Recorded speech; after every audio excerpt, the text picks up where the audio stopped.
Naozaj sú nutné vedomosti z hudobnej teórie, keď si dieťa chce hrať na klavíri? Nie, nie sú. Som Michaela Aková a učím hudobnú náuku, okrem toho aj klavír a vediem aj hravú teóriu. No a teraz si poviete asi, že som sa zbláznila, alebo som sa pomýlila. Ale ani jedno, ani druhé. Ja som naozaj presvedčená, že keď si chce dieťa len tak zahrať, ja tomu hovorím si zabrnkať, na nástroj v zásade nepotrebuje žiadne veľké vedomosti z teórie. Na začiatku, keď sa učí dieťa hrať na nástroji, tak aj ja učím bez nót.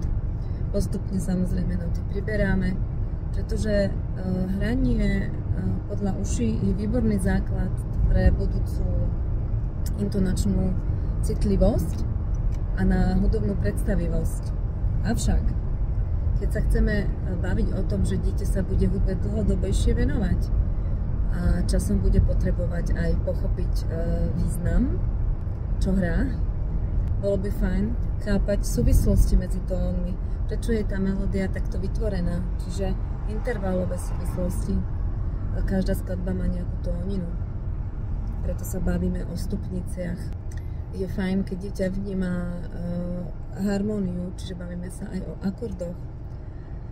V takomto prípade naozaj je nutnosť hudobnej teórie a znalosti z nej teda.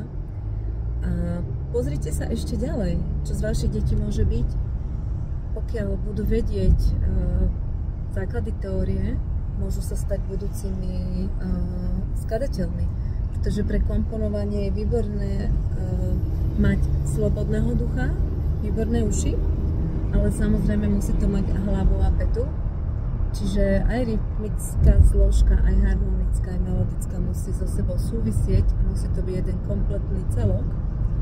Za to som presvedčená, že treba sa teórii venovať, ale nebrať ju ako nutné zlo, ale ako výborného pomocníka.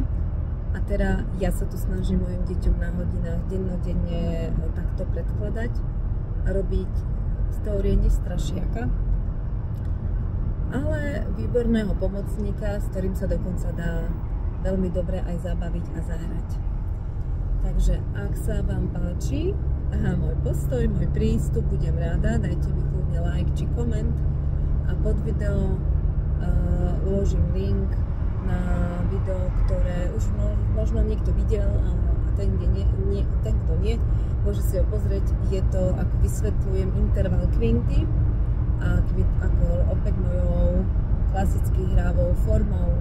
Samozrejme sú tam aj teoretické pojmy, ktoré sa v teórii nedajú odňať. Krásny deň vám želám. Ahojte.